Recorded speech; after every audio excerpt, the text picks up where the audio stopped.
Hi everyone, I'm Sunny. We're back today with another guest artist in our guest artist series.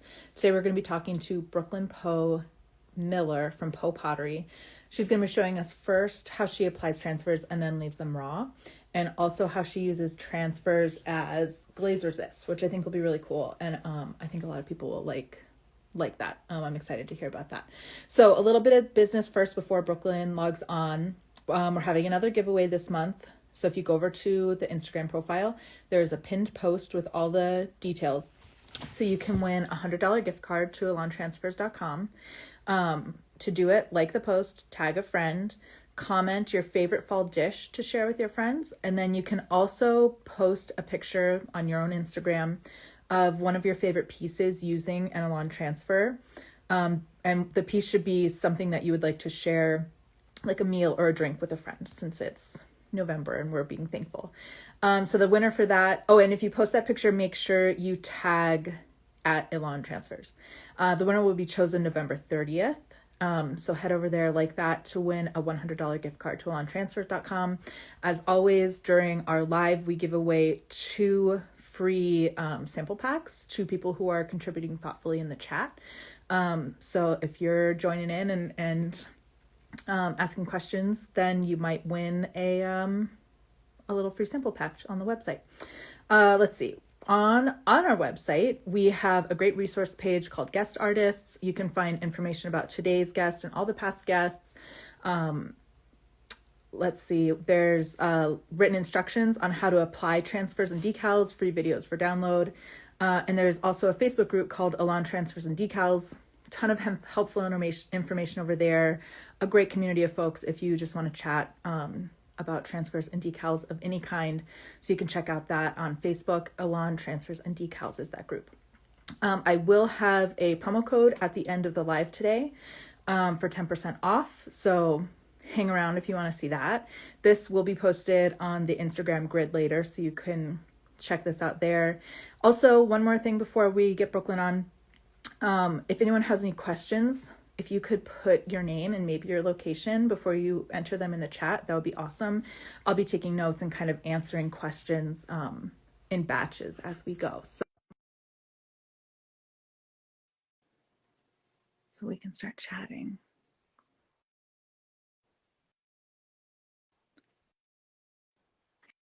Here we go. Hi, Brooklyn. Hi. Thanks so much for joining us. Thanks for having me. I appreciate it. Yeah, we're excited to have you. I just wanted to say one more thing. If you see people in the chat, Glenlee Farms, Willow and Moon Studio, Dirty Deeks, those are all members of the Elan team. So if they're answering your questions, you can listen to them and trust them. And they might get to you before I can.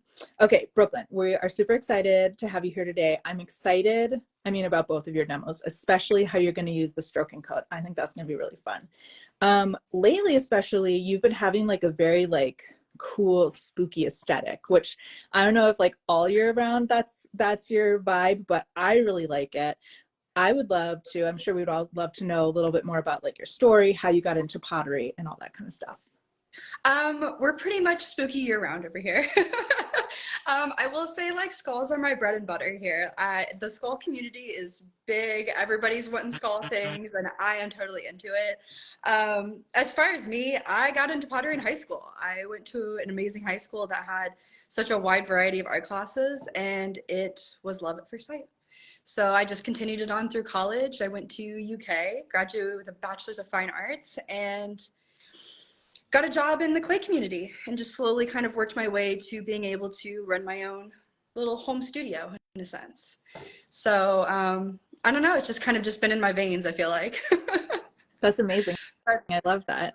Yeah. So but as far as the aesthetics, we love spooky here, definitely. But as far as my personality goes, I love color and bright and flowers. I'm definitely the hippie child of the family. So I'm a little bit of everywhere, and I love if you come to my in-person markets and my booths, I actually separate, and I have spooky stuff on one side and then flowers, gnomes, any butterflies, anything on the other side, and you can just watch the people walk in and beeline to what kind of aesthetic they are.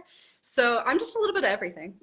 Totally. I love that. I love that you separate those out. That's so funny because you really get a sense right away what people like. I've noticed that like certain people are like really against skulls and they'll come in and be like, why is there a skull on this? We don't need that on there kind of thing. So I've noticed when I separate it, everyone stays really happy and it kind of just makes the shopping experience just that much easier for everyone to kind of find what they're looking for.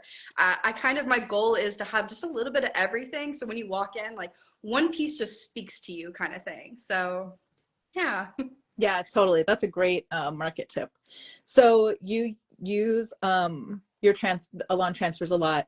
When did you start doing transfers? You've been doing this for a long time. It has been a while. I want to say like 4 years, maybe. It's been a long time, honestly. I started like actually selling my work in 2016, so it had to have been somewhere around there.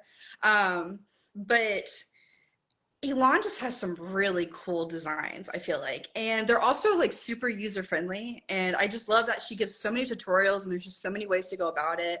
Not everyone who sells transfers really goes above and beyond like that. So I think that's why I kind of like was drawn to her immediately. Yeah, no, absolutely. I totally agree with you. All right.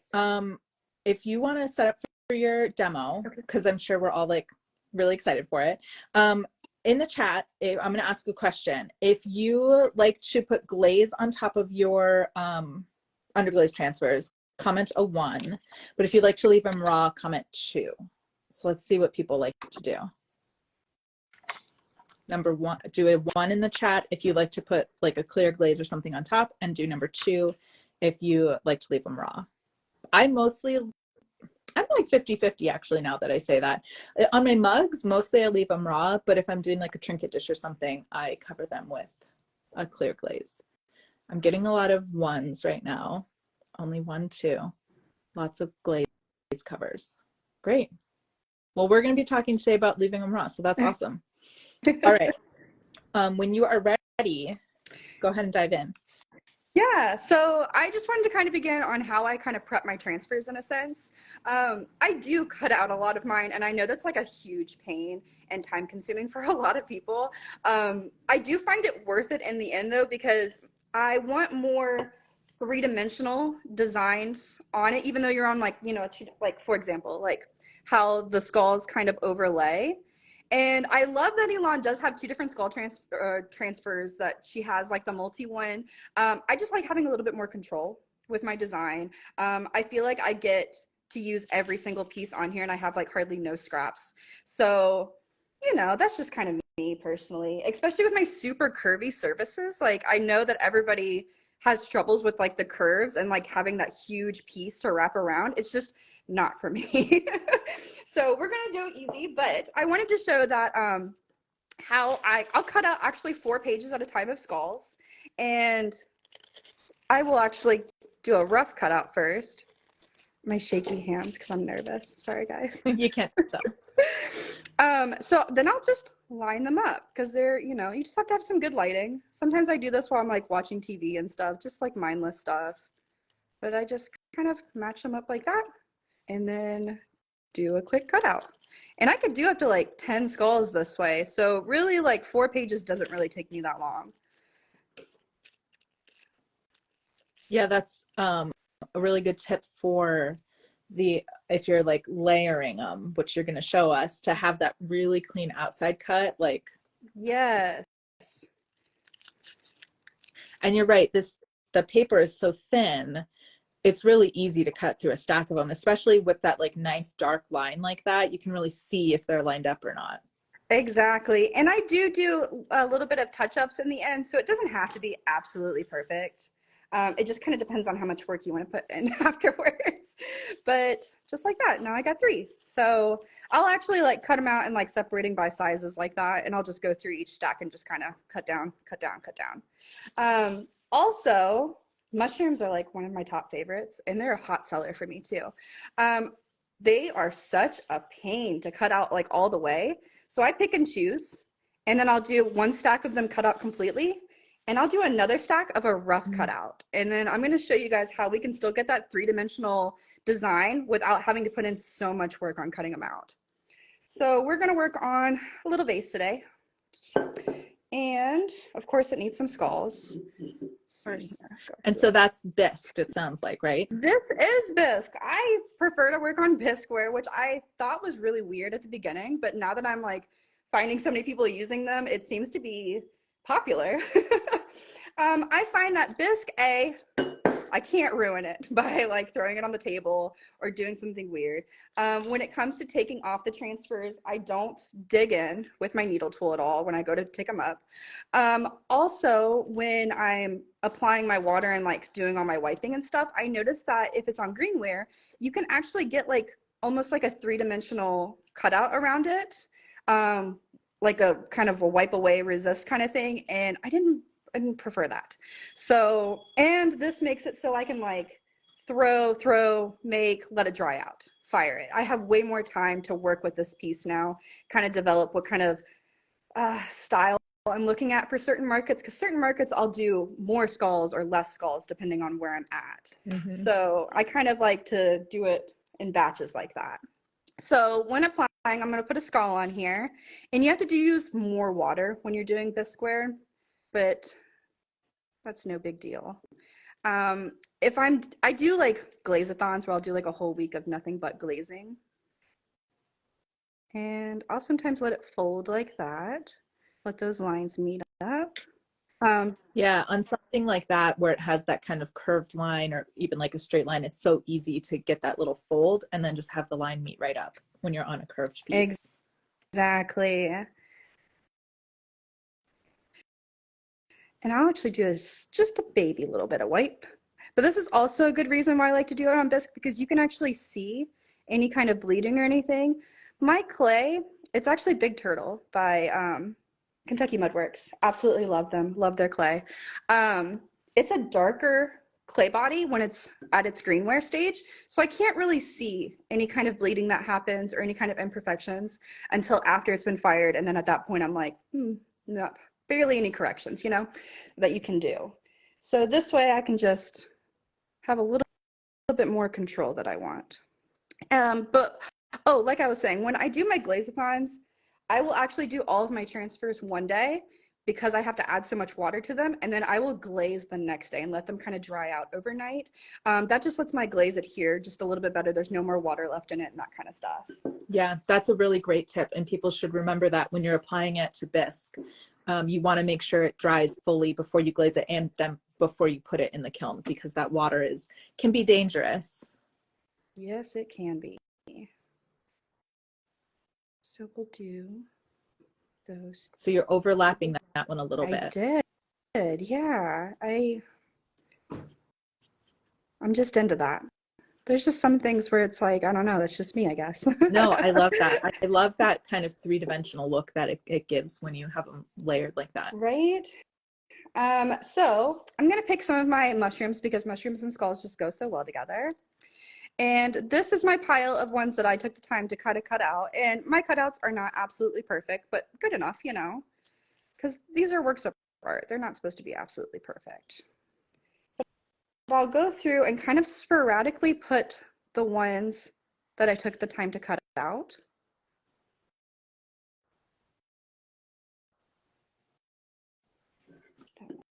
There.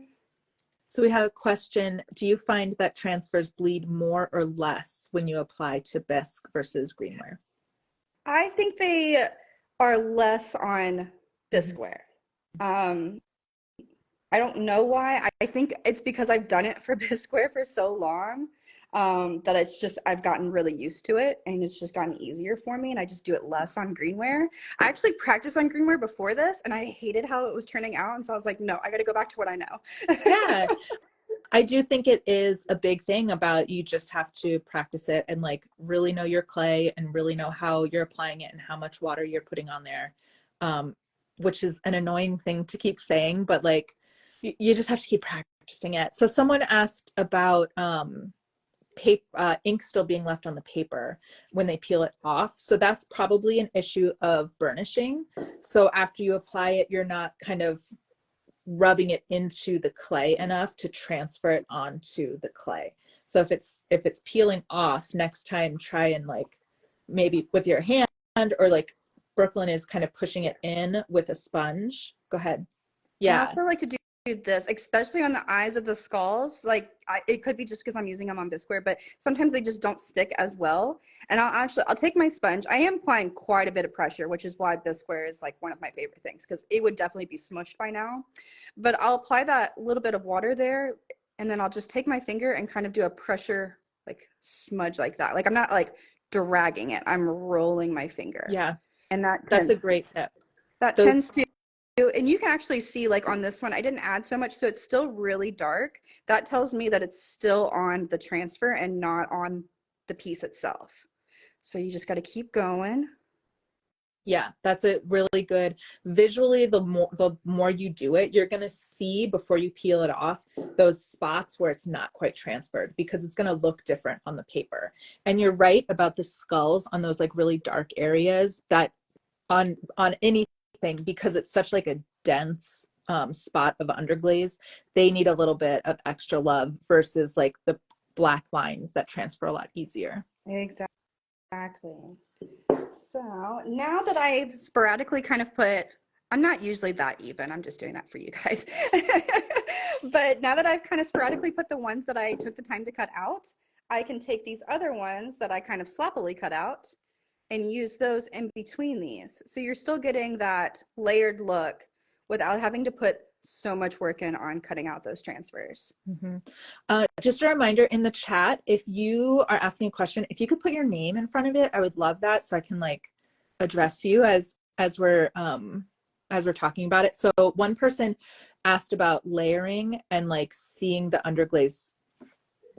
When Brooklyn peels it off, you're going to see how it looks. Basically, the paper is acting as a resist. So where it's layered, where the paper is layered, you're not going to see the top piece of paper. Does that make sense? It's not going to go through the paper onto the clay.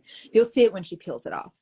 Yes, so like the skulls will be uninterrupted. Like you'll see the entire skull outline, and these mushrooms will be more behind that skull in a sense.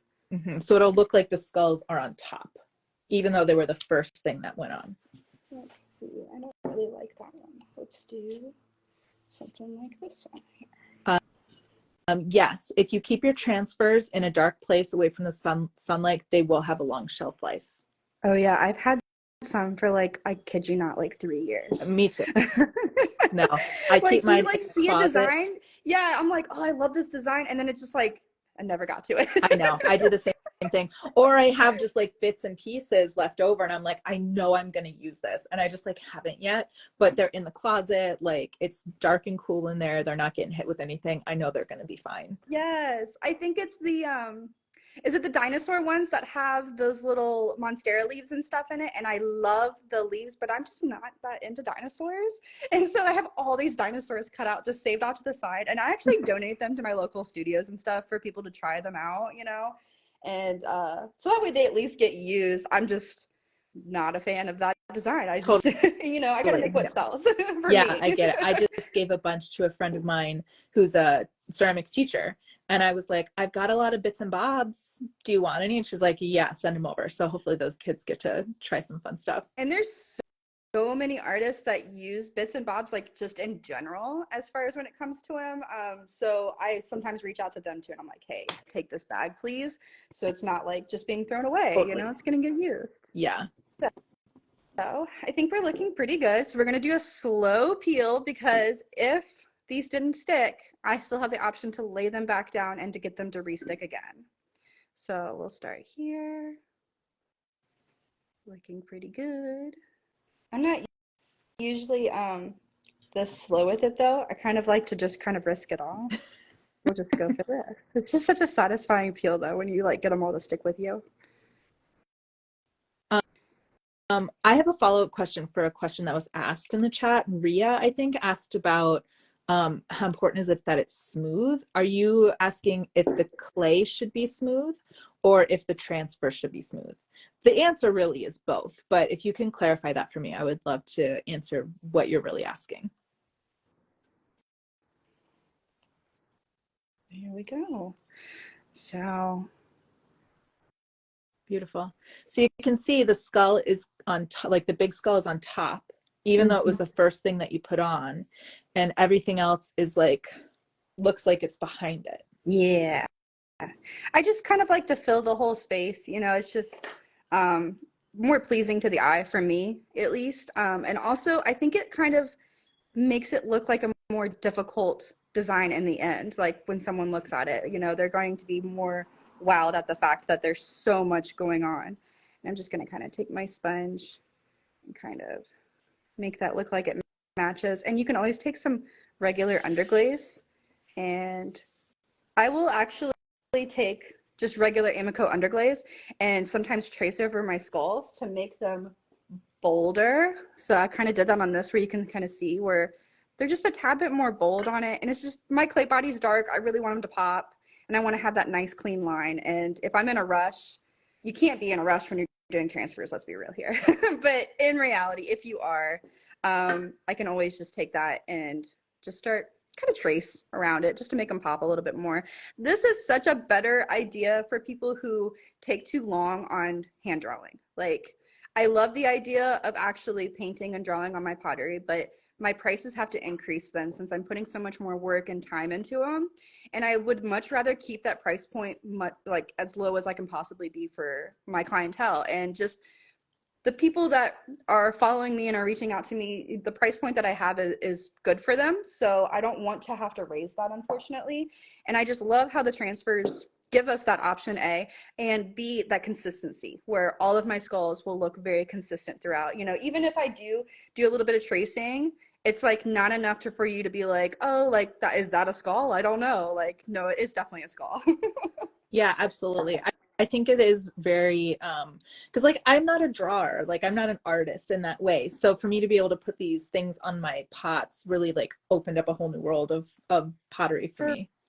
For real, same. And I just it's almost, I don't I don't want to say like it's a struggle out in the world, but it kind of is for people who are in the art world but can't do or don't have the time to put in, as far as like what people consider to be artistic in a sense. Like, if you can't draw, that doesn't mean that you're not an artist in a sense. Like when I had found pottery at my school, it was very much like, oh, you should just draw a portraiture, or your basic stuff. And it's like nothing against that, but that wasn't me. But I still was like, no, I'm an artist. I'm creative. I want to do artsy things. And this opens up the door, I guess, for a lot of people who want to participate in Yeah. that. Yeah, I definitely agree with that. And about the pricing thing, like when you're doing transfers, you're able to keep it a little bit more affordable, but still have to be special. Versus if I were sitting and hand painting on, you know, a bunch of Exactly. things, it would be a lot more expensive. I agree with that. All right, I've got a couple questions. Ria, back to you. You asked about how smooth should the clay be? It should be pretty smooth. I know my clay has grog in it, so it's not like, it's pretty smooth. I burnish it so that it's smooth. So it should be pretty smooth. For anyone talking about the chat covering the demo, if you tap the screen, it'll minimize the chat so you can see it a little bit better. You're great. Okay, so Denise asked about the transfers bleeding when you layer them. They shouldn't bleed, onto when you're layering them like that. So you should be good. Luca asked about tips for doing like longer strips around round pieces. One tip I would say is if you can do kind of slits at any points. I don't really have a good thing to show you, but if you have a long piece and you want to do the whole piece together, my first tip would be cut it into smaller pieces. You can see how Brooklyn right now is doing a little slit on that, and she's going to put it around, and those lines are going to kind of go over each other, but the line is still going to line up. So that's a really great way to do it. If that is helpful. Sorry, hopefully that's a little bit helpful. Sarah said that she puts her transfers on greenware and then bisque fires and then adds underglaze. That's great. That should be fine. I do want to touch on that. That's a great thing for if you're having gassing issues too. Because some of my glazes, they want to crawl a little bit on top of it, and especially like the ones that are like extra thick, like the lemons and that kind of stuff. While I don't see that as an imperfection in my own work, just because that's just pottery. I just kind of love the texture that it gives, as long as it's not on the inside, of course. But it is always best to just fire them from their put them on at greenware and then fire them, so that way you're getting rid of all your gases, and then you won't have any glaze imperfections from that. Yeah, that's a great tip. I love that. And then Eek Pottery asked, do you, and I'm sure we will get to this, do you wax your transfers before you glaze? I do not actually wax my transfers. I just simply paint my glaze on top. I do not dip. And I know that's like a huge thing in the community, and I'm trying to get into dipping glazes, but my glazes just react so much better when I paint them. I have more control over my swoops. Everybody always asks how I get the drips, and honestly, it's just gravity that's helping me. So I'm painting this wave with my brush. So that gives me that kind of like effortless, swoop in there. And then it's just a little bit thicker wherever I want it to drip. And that typically happens most like right in here and on my handle and stuff. But yeah, I don't like to wax personally. It's just time consuming, more materials, I'm just trying to keep it as quick and basic as possible, because like I said, I want to keep my price point as low as I can. Yeah, totally. On the flip side, I do wax because I dip glaze. So it's, it's depending on what you're doing. If you're brushing those glazes on, you don't need to wax it, especially if you have control over it, you know what you're doing. But you can, if you want to, you can wax it. I put wax over underglaze transfers all the time, and it's totally fine. For anyone who is joining us, this is Brooklyn from Poe Pottery, and right now she's showing us how she layers these underglaze transfers together. If you have any questions, if you could put your name before your question in the chat, I would love that. I'm kind of taking notes and answering in batches. And also, we will be giving away 2 free sample packs today to people who are kind of contributing thoughtfully in the chat. So if you're asking questions and you're commenting on stuff, you might get a message from us later for a little freebie. All right, we'll do one more peel away so I can show you, because this one is not actually stuck all the way. If you can see that, how it's so dark right here and here, that just tells me that it's still on the transfer. But what I do is, if you want, you can start peeling it away. This is just a regular needle tool that I like to use. But see how that's not sticking? If you go nice and slow, you can literally just lay it right back down and try for round 2. Go through. Yeah, that color that she was showing us of how it was lighter is a really good way to know if it's fully transferred or not. So like how these are kind of spotted right here. That's how I know that that's not. So I'm going to press down and do a little bit of, it's like so she's just like really pressing that underglaze into the clay. And the skulls are hard. I mean, they're amazing, and you get used to them very quickly, I feel like. But I feel like the skulls and the color transfers are just harder on Bisqueware. It just kind of is what it is. But here we go. Yeah, things like the bats and the black cats, they just have that like super opaque black transfer. So it's, tougher to get it over. You just have to work it a little bit. And I do like to have my transfers on like slightly wet when I go to peel them, because if I let this dry all the way and then try to peel it up, it's not as clean. So I don't know if that has anything to do with it really. It's just me, it's a preference, but let's do it. No, let's not.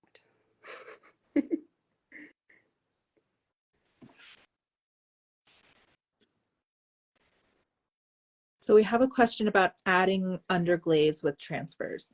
There are lots of different ways you can add underglaze to transfers. You can do it before and put your transfer on top. You might get a little bit of the underglaze peeling.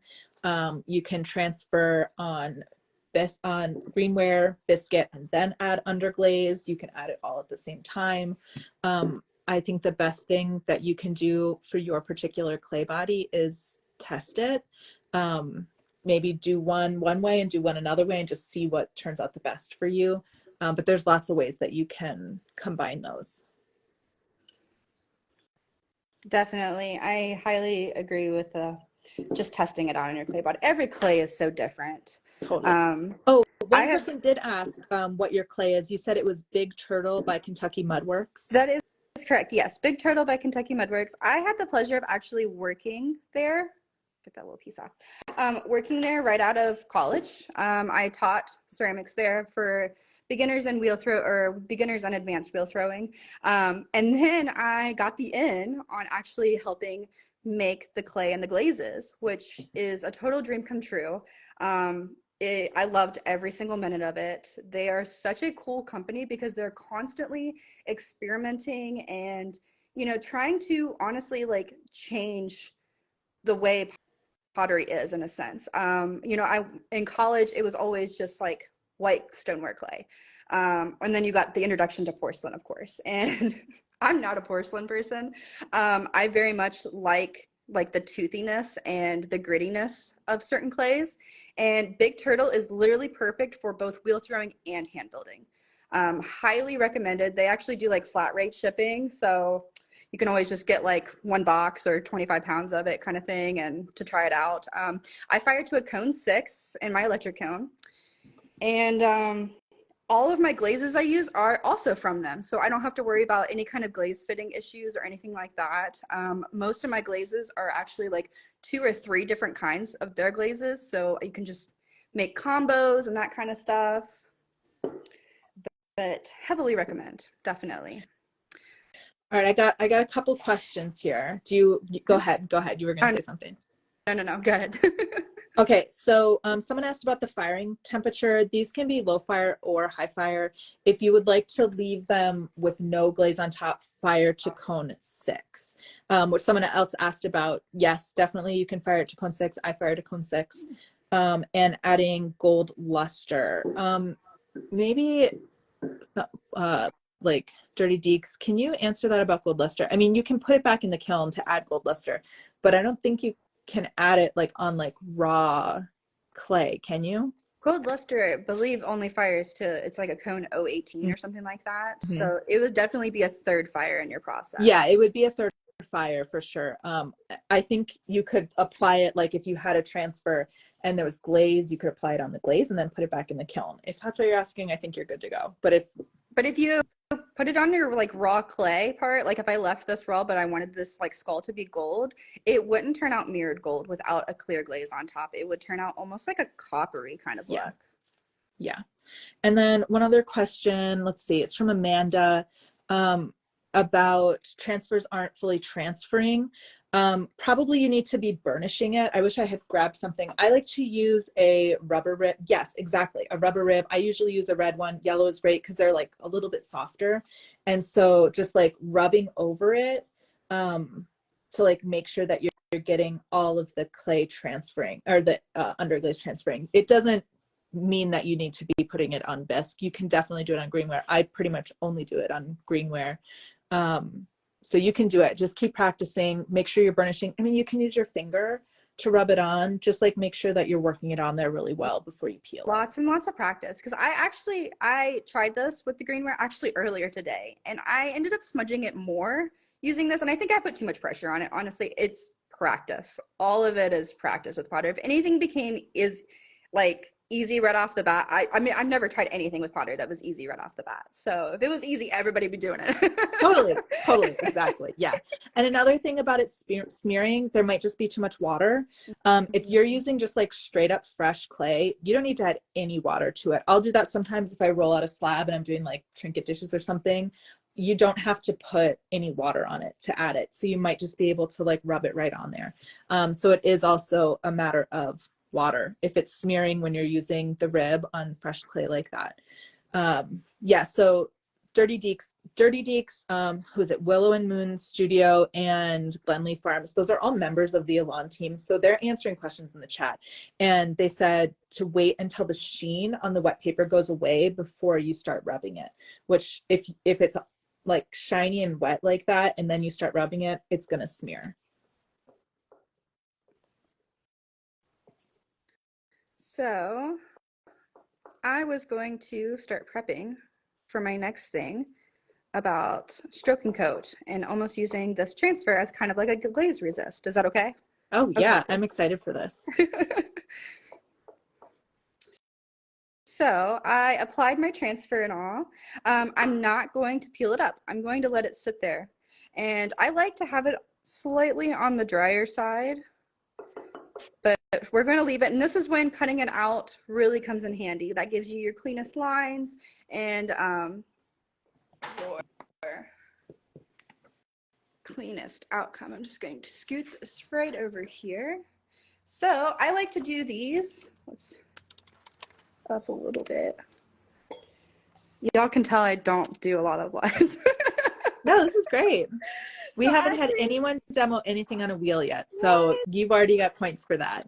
The wheel is the biggest tool we all got. Let's be real here. Totally. I will do a lot of things on the wheel because it mainly saves me time. While you're doing that, Catherine asked, will the transfers stick to the kiln shelf? No, the transfers won't stick to the kiln shelf. I put them on the bottom of my pots all the time. Like I have, this is just regular underglaze. They won't stick. Stroking coat will stick because stroking coat is not underglaze. It is wonderglaze. This is a glaze. Don't put stroking coat on the bottom, but just regular transfers, regular underglaze, you're good. It can be on the bottom. Yes. Stroking coats always stick. If it's glossy, it sticks. Oh gosh. Okay, we're gonna use the rest of what we got. So I use a variety of stroke and coat colors, and it really just depends on your clay body, how dark it is, and that kind of stuff, because the colors, depending on where you fire, do slightly change in hue. So real quick, I got like Ruby Slippers, Butter Me Up, really like that one. Go through a lot of the jack-o'-lantern. I've got Limelight and Grapple and Blue Isle. So those are just kind of my choices for when you see it. So the goal about it is I usually do these on my bourbon cups, which are just basic cylinders that I make. They hold about 10 ounces. This one's a little bit more. I think it's about 12 ounces. But this is what we're going for right here, is this gradient rainbow. So I put the skull transfer down on this, and I just set it on the wheel, whichever way, and run it. So we're going to do it on a plate just because it's a little easier to see. Love that. So I didn't peel it up so that my transfer is still down.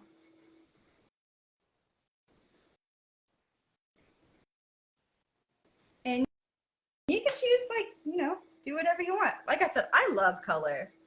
And I did a small series, I think like a year or two ago, where I hand painted like around the skulls a rainbow, and people went nuts for them.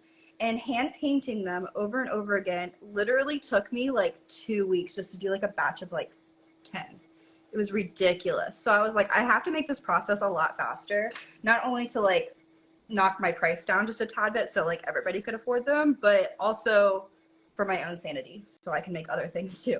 Yeah, absolutely. And so that's when I kind of started doing this like cheaper alternative. So I still make the other ones, but they're probably like twice a year that I make them. Limited edition. I have to like gear myself up for them. Yeah. But these ones I pretty much have access to. You pretty much have access to on my website all the time. They're a little faster, easier for me to whip up, which makes them just a tad bit more affordable. Yeah, someone commented about like it clicking why you trimmed it so well around there. Using that as like the resist, it's gonna be like super clean around when she peels it off, and it's gonna look so cool.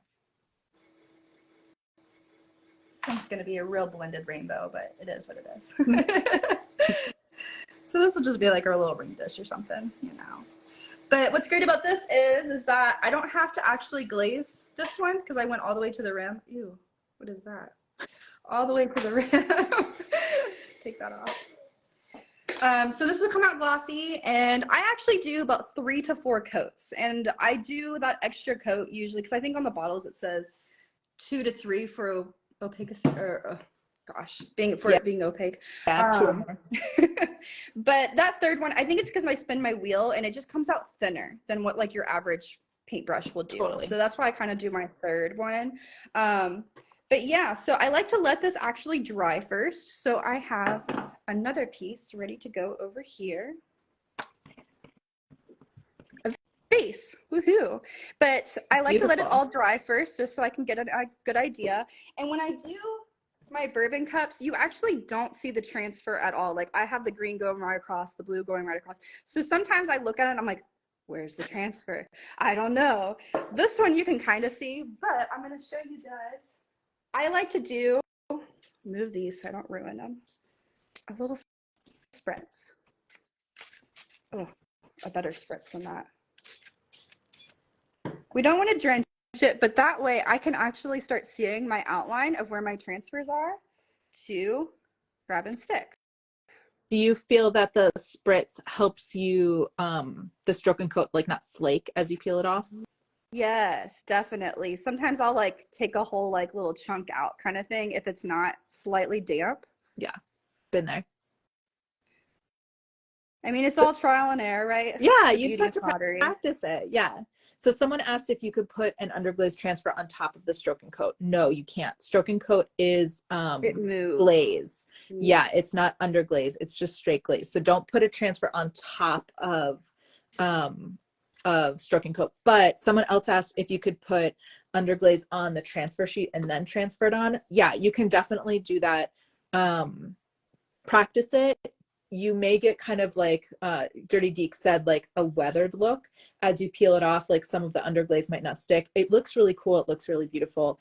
But just like be aware that it might look a little different than maybe what you're expecting. We demoed that a while ago. I mean, it's probably 6 months ago. But if you scroll back to old lives with me and Leanne, we tried that. So there we are. I absolutely love the raw clay with the like shiny background with it. Um, there's several reasons why I leave my transfers unglazed. I don't like the clear glaze on Big Turtle. It kind of just looks muddy when you have a light brown clay body. So I try to avoid clear altogether. Second of all, the clay is so pretty by itself. Like, why would I want to cover that up? You know, we worked so hard for this clay. We need to showcase it. There's a lot of work that goes into making clay, and I definitely like earned a new appreciation being honored to like join their team at some point on making their clay. It's absolutely nuts the amount of hard work that goes into making clay and the amount of lifting. Oh lordy. But so I love to showcase it. I also love texture. I mean, we're artists. We like to touch things. We like to learn how things work and that kind of stuff. And to watch people walk up and like literally just like rub the mug and stuff like that. I mean, like to have this like contrast between the two. Not only are we getting an amazing design, but so you're visually appealing, but you're physically appealing to people. It makes them want to touch it. And this clay body is non-porous after my cone 6. So I don't have to worry about this technically not being food safe in a sense. It does make it a little harder to clean, which is why I glaze on the inside and the rim. Just it's more comfortable for the average people because that's what I'm marketing towards is your average person who, wants a favorite mug to drink out of, your favorite bowl to eat ice cream out of, that kind of stuff. I'm very much into functional everyday art in a sense. Yeah, So that's kind of my thing too. And I totally agree with you about that. Like it should be functional, but like you want someone to walk up to it and like want to touch it and like just like connect with it. And having that raw clay a lot of times is like um kind of like a sensory thing in a good way of like you're sitting and you can like focus on like, okay, this feels rough under my hands, and it's not just like a smooth. exactly. And I tell everybody all of my mugs are dishwasher and microwave safe. These transfers hold up. I've never had one not hold up ever. And I mean, like I said, I've been selling since 2016. There's some pieces that I've kept for myself that I've used every single day, and there's no wear and tear. I do tell people not to use like abrasive scrubs. Like you don't want to take like a green scrubby to Yeah. scrub it kind of thing. Yeah, that obviously will cause damage to any pottery, not just handmade pottery. But yeah, these are not coming off. They're baked on. They're permanent forever. So I don't really need that clear coat on it. Yeah, someone asked earlier about that, if you leave it raw, and I'm sorry I didn't answer it, but that hopefully answers your question of you can put it in the dishwasher and it'll be fine. Same thing, I leave mine raw. I haven't had a problem. I use standard 112 clay, which is like a brown speckly kind of situation as well. And I haven't had any issues putting them in the dishwasher raw. One person asked what color that clay is as you're throwing it. As as I'm throwing it, it's kind of like a dark brown. So this piece is still greenware. I was actually practicing this on earlier. But this is what it looks like pretty wet. So we can actually peel this off because this was going to be a demo until I realized this is not my strong suit. But and you can kind of barely see it too. So like for this purposes, it looks way better on the bisque piece. Um, so you can kind of see it there. Like I said, I couldn't be able to tell where it kind of bled very well. You can kind of see it in the light, but I just have way more control personally for me and how I work at Bisqueware. But I mean, you could do it at Greenware. That's the beauty of these things. There's so many possibilities. Yeah, there are so many ways you can use the underglaze transfers. There were a couple questions about adding the underglaze transfers like on top of glaze. These are meant to go underglaze, but there are overglaze decals, which are also on the Lens Transfers website, that we can definitely do a demo on soon. And those can go overglaze. It's a third fire, but they're great and they're beautiful and colorful, and there are so many options with those. So if that's something that you're interested in, think about the overglaze decals to check out. Definitely.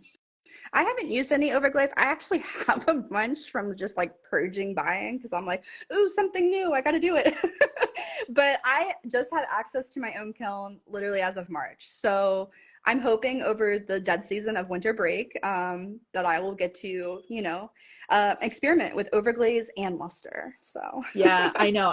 I feel the same way, where right now I'm just like kind of in market mode. And then once I hit January, I'm like, ooh, I can like play and make some new stuff and yeah. experiment. And like I've actually made a goal for myself this year during winter break. I'm actually going to make 200 mugs and bisque fire them and then just put them away. So I have them ready to go, just one step, glaze step, transfer step kind of thing to get ready for a market. So that way if I have like last minute markets or I'm like, crap, I really want to make ramen bowls for this market, but I really need my money makers, which are mugs. Everybody wants mugs. So I can always just pull those out. So that's kind of like my little tip for this year that I've kind of been learning as far as like the more markets you do. It's just best to have already bisque stuff off to the side, ready to go, worst case scenario. Yeah, no, that's where I mean, I don't know if you can see behind me. I just have stockpiles of bisque, like it's next to me and I'm just waiting to glaze it for markets and stuff. All right, if you want to flip back around, I have a couple more questions to ask you before the end, and then I'll share the promo code. Oh, and while you're flipping, I'm interested, what do you think is just like I know you love skulls, but what's your like best selling transfer that you have? Skulls are the best selling, I won't lie. Bats are close second. But my personal favorite are the cherries. They're so cute. So cute. These are my absolute favorites, and it's almost like everything that I love personally, they don't sell as much. Second to the cherries though are strawberries, and I can't keep those in stock. They sell like crazy. They're probably a close third to skulls and then bats. Yeah, but that could sell just a be lot of strawberries too. Yeah, definitely the season. I just did more strawberries this weekend because I'm like, well, they're gone. I'll be doing strawberries all through the winter. Yeah. It is what it is. I love the color on the strawberries and like the lemons, the multicolor ones. I just think they're so fun. The lemons are my absolute favorite, and I'll show you guys. And I love pairing it with a blue glaze because it just makes those pop so well. That's the little bit of crawling that I was talking about when we were talking about gassing, just letting that gas release through a bisque fire first and then glazing. So I could have avoided that, but in a sense, I kind of like the texture. It gives it just a little bit more of like, this is definitely handmade. Yeah, and there's like levels of imperfection that I kind of go through as far as like what something's sellable and what not sellable. And something like this, totally sellable. This is just, that's me. That's my process. As long as it's like a functional, if it's a functional food item, as long as it's not on the inside, But yeah. I do like the lemons. They sell really well too. Yeah. Well, I guess that kind of leads us into these like rapid fire questions that I've been asking everyone, which is, what is your favorite underglaze transfer? But I think we know the answer. It's the cherries. Those little hearts are just so cute in them. Like by far my fave. Yeah, I love the cherries too. All right, and we've already answered this too, about applying to fresh versus bisque. You like this? I just have more time with Bisqueware. I get to think through what I want for that market and how I want to display myself at that market. And some markets, like, it's a Halloween market and it's like, oh, I need to actually do all skulls for this kind of thing. And other markets, I'm like, oh, okay, I get maybe like an older crowd, and the older crowd doesn't really like skulls. They're really more into like the florals, the strawberries, the softer stuff. So it just lets me control a little bit more. Yeah, it definitely gives you so much more flexibility, which is a great thing to have when you're like doing a bunch of markets. So I definitely understand that. All right. And your favorite type of clay is Big Turtle Kentucky Mudworks. I love all Kentucky Mudworks. Actually, this plate was claw hammer, and it comes out just a tad brighter. If you're not wanting that super darker color, this is claw hammer that compared to this. Nice. So it's just a tad lighter. But I love Kentucky Mudworks altogether. I love all of their products. There is a love of mine, a clay called Brooklyn Red. No like correlation.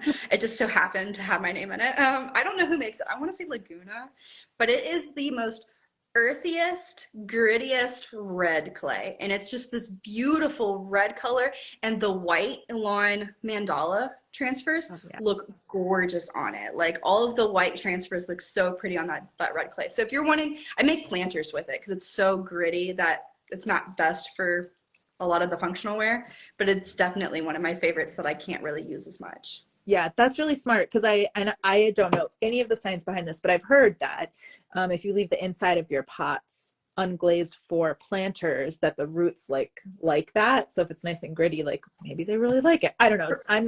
Don't quote me on that. But. I believe that. Okay, let's see. What do you like to listen to while you're working in the studio? I'm a music person. I'm not a podcast person. So right now I've been on Teddy Swims Radio on Spotify. I just love Teddy Swims right now. I'm just obsessed. Nice. Love that. And okay, last one. All the ladies at Elan love flowers. So we always want to know, what's your favorite flower? Poppies. Oh, that's a great answer. We haven't had poppies yet. I love poppies. My mom actually has like a tattoo of her arm, and everyone in the family got to choose a flower to like represent on her arm, and I chose poppies, and they were just this gorgeous red on there. I love them.